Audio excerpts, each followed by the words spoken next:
Assalamu alaikum. I hope so you're doing fine. I'm Dr. Mohammad Ali Rabbani, and today in this series of General Embryology lecture, we are going to discuss the topic of contraception. Immediately before the session, we have been discussing the gametogenesis and the process of fertilization. So naturally, by extension, we are now going to discuss two aspects of clinical aspects.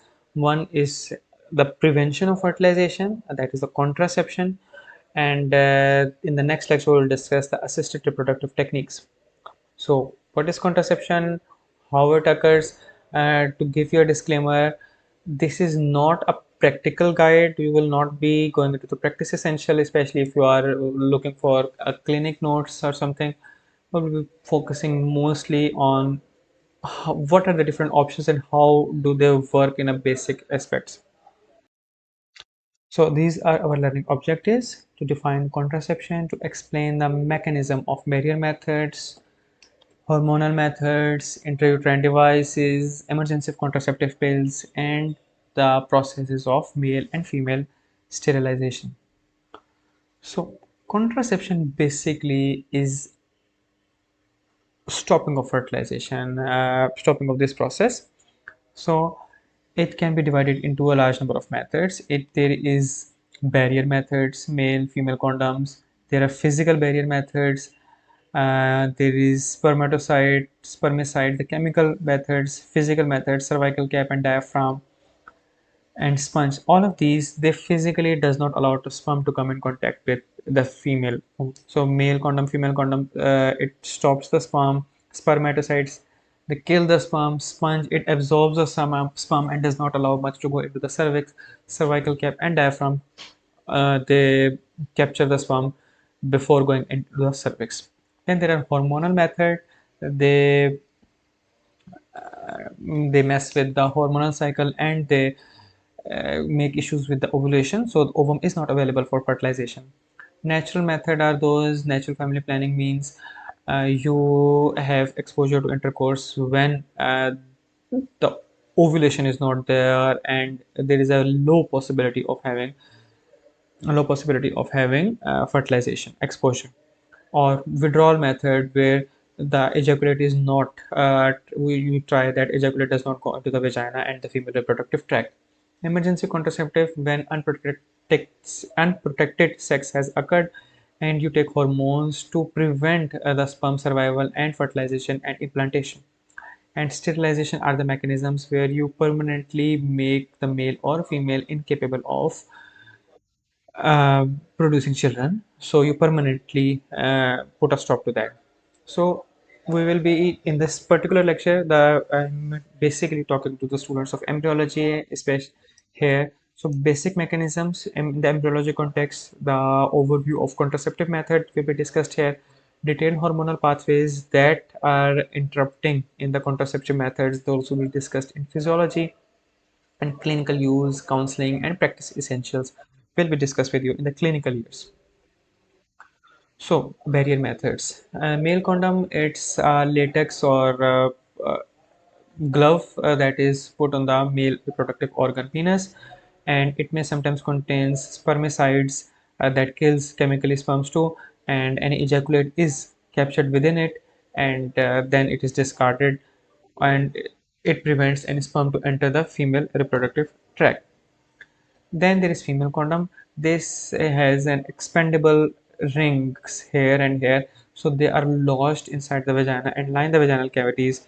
So the male, again, the principle is the same. Rather than fitting like a glove on the male reproductive organ, it fits on the inside aspect of the vaginal canal. And then apart from that, the concept is the same. It captures any product of the ejaculation and prevents it from going further. Next is diaphragm. Diaphragm is a sheath that covers the cervix, that covers below the cervix, and it captures anything. It remains in the female reproductive tract, but it does not go beyond it. Similar concept is regarding the cervical cap. The cervix, as it is protruding a little into the vaginal canal, it is covered by cervical cap. These methods are, and there is contraceptive sponge. It is placed deep in the vagina before sex, and the sperm is absorbed into the sponge, that contains spermicide, and it does not allow us to go through. Especially apart from male condom, they have relatively learning curve of how to use them effectively, and they have a higher failure rate. So this is the mostly common used contraceptive method. Apart from these, the diaphragm, cervical cap, contraceptive sponge are uh, being less in use and nowadays as compared to they were their use in the previous times. Natural methods. Withdrawal method, also called coitus interruptus. So, during the act of intercourse, the penis is withdrawn before ejaculation. So, the sperm that is was going to go deposited in vagina is deposited outside it. So it has some efficacy, but it's not very safe. And even if a person is successful to withdraw before ejaculation, the materials or the pre-cum or the pre-ejaculate that is coming out before the actual ejaculation may contain sperm and may lead to the fertilization too. So it's not very recommended method if you are serious about contraception. There is fertility awareness and natural planning methods too, and you can figure out, you can make research on more details. So there is a particular window, sometimes before ovulation and sometimes after ovulation, in which there is a highest probability of getting pregnant, because the sperm has a specific viability age and the ovum has a specific viability age. Too early in the reproductive cycle and too age late in the reproductive cycle will lead to unexposure of viable ovum. So this is based on ovulation timing. You can base it on the calendar method, making prediction on how your cycle goes and then deciding the fertile window. And you can measure the basal body temperature very frequently, and that will give you a spike and give you an idea of exact point of ovulation. There are urine tests too that helps you figure out the time of ovulation. Cervical mucus observation.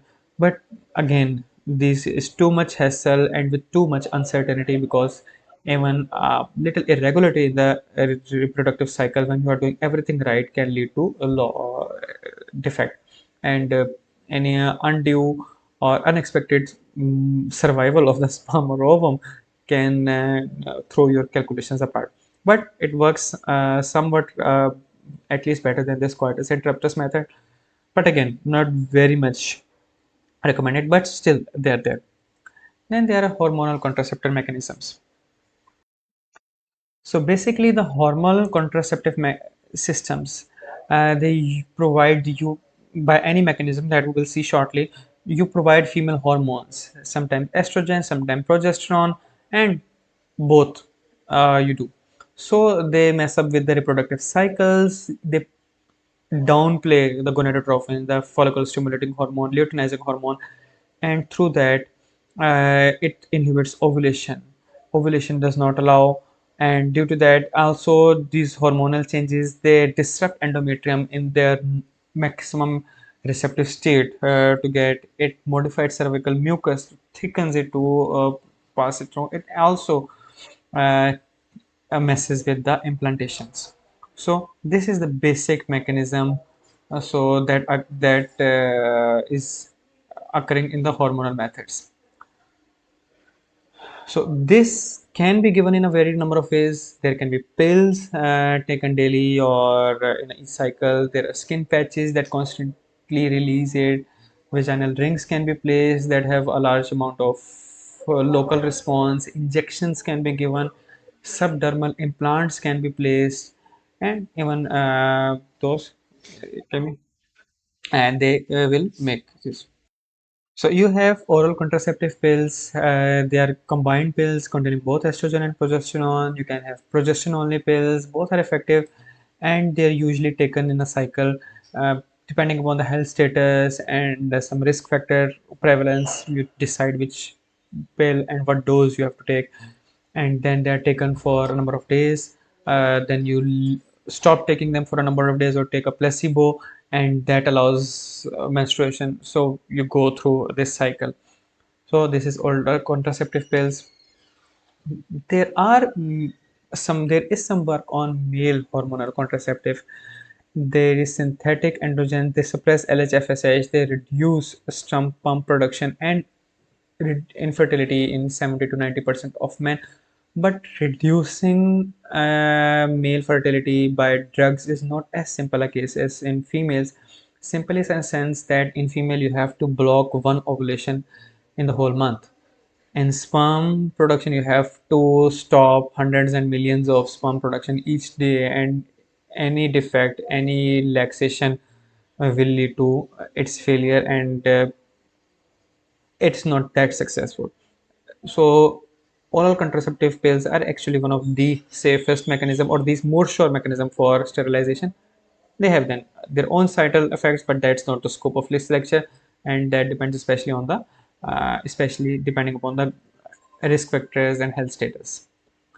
Then there are intrauterine devices. These are T-shaped devices that are placed through the reproductive canal, vagina, cervix into the uterine cavity. They are broadly divided into two types: the one intrauterine device with copper on it, and the one with hormonal IUD. The hormonal IUD device has releases progestin that is constantly released for years and years, and it makes the environment hostile by making cervical mucus thick, by decreasing sperm motility, sperm viability, by decreasing the viability of egg and preventing implantation, making the endometrial changes. Again, the same list that we mentioned in the hormonal effects. The copper IUD releases copper. Copper T is it's also called, and it prevents fertilization. The copper ions are gradually released into the uh, environment, prevents implantation, prevents sperm entry into the oviducts, and so on. This copper T, interesting history. If you are interested, you can find out. In earlier times, 100 centuries ago, people used to place small copper wires in form of T inserted into the uterine tube. Of course, though they had a lot of complication due to aseptic methods and pure copper wire and imperforations, but they did work. So that's why you have the modern mechanism. Emergency contraceptive pills. There was no contraception mechanism in place, and there was unprotected sex. Now, to prevent the pregnancy from staying, you do emergency contraceptive pills, usually uh, viable in first 4 to 5 days or 4 to 6 days. You give high doses of progestin and estrogen, and sometimes progestin only pills, and that prevents implantation. Mifepristone, this is also anti-hormonal agent, and this is abortifacient. It aborts after implantation too. There are other drugs too: lipistrol acetate, diethylstilbestrol. So it accelerates the passage of cleaving zygote and allows it to go through without allowing it to implant. Of course, they come with their own risk, but there is an option there. Sterilization is the permanent inability to produce progeny. In both of the cases, you go for a ligation of a tube. In male, you do vasectomy, vas deferens. So the sperm are not, testes are normal, epididymis is normal. The sperm that is produced is ultimately blocked at the site of the vas deferens cut. It cannot go beyond it. So in the ejaculate only consists of seminal fluid and prostatic fluid, and but vas deferens is not delivering any sperms. So this is male sterilization, and female sterilization works the same way, like you cut the oviduct, and it does not either allow the sperm to pass through, nor does it allow the ovum to go through follicle to this point. So these may be done permanently. You cut the ends, you take out a piece, and you leave a gap there, or you may tie a clip or a knot and you leave that clip there, and if in future the person changes the mind, his mind or her mind, so the cut end of the tube, this blockade can be opened and the cut ends can be sewed together again to maintain the continuity. But after you have done vasectomy, reversal is successful is in a large number of cases, but not to the level of pre-vasectomy stage, but still the option is there. So variable success is there, as I've mentioned.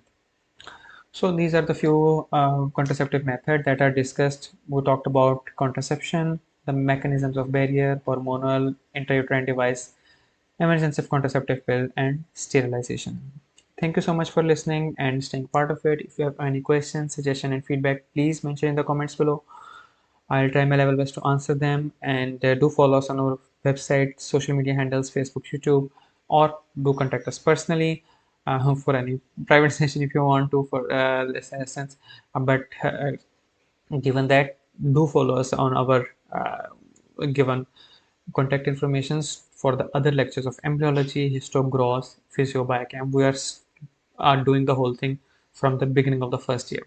So be a part of it and help us grow with you. Thank you so much.